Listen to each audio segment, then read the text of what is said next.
le monde de la Formule 1 est en deuil. Ce samedi 24 décembre, l'organe de communication de la F1 a annoncé la mort de Philippe Streiff à l'âge de 67 ans. C'est avec tristesse que j'apprends le décès de Philippe Streiff. Il a fait preuve d'un courage et d'une détermination incroyables tout au long de sa vie.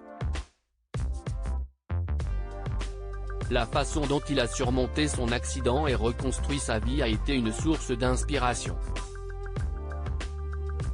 Nous adressons tous nos condoléances à sa famille en ce triste moment, a réagi Stefano Domenicali, le président de la Formule 1.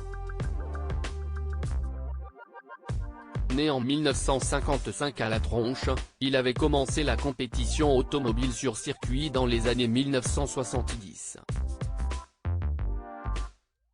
Champion de France de Formule 3 en 1981, il a couru en F2 puis en F1 dans l'écurie Renault au Grand Prix du Portugal. Philippe Streiff avait ensuite rejoint l'écurie anglaise Tyrrell, avec laquelle il a disputé l'essentiel de ses Grands Prix, 48 sur 53. Le 15 mars 1989, le pilote a été victime d'un dramatique accident sur le circuit de Rio de Janeiro où il effectuait des essais de pneus avant le Grand Prix du Brésil. Dans un virage, il a perdu le contrôle de sa voiture à près de 200 km/h. Sa monoplace avait alors effectué un vol plané à l'envers avant de s'écraser à 80 mètres du premier impact.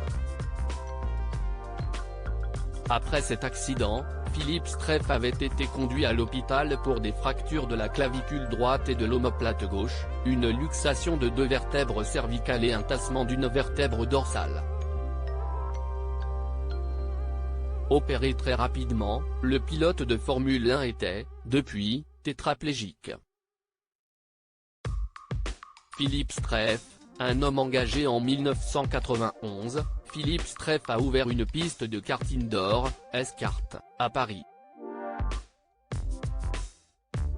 À partir de 1993 et pendant plusieurs années, l'ancien pilote de Formule 1 a organisé au Palais Omnisport de Paris-Bercy, une compétition de karting avec les meilleurs pilotes en activité et plusieurs personnalités du sport automobile. En 2002, Philippe Streiff est devenu conseiller technique à la délégation interministérielle aux personnes handicapées, sous la tutelle du ministère de la Santé puis conseiller technique au ministère des Transports, au sein de la direction de la sécurité et de la circulation routière, DSCR. La ministre des Sports, Amélie Oudéa-Castéra, a réagi à son décès. Après sa carrière en F1 et son accident, il s'était battu sur tous les fronts pour que les personnes avec un handicap puissent vivre aussi normalement que possible, y compris au volant, avec ingéniosité, et en pionnier.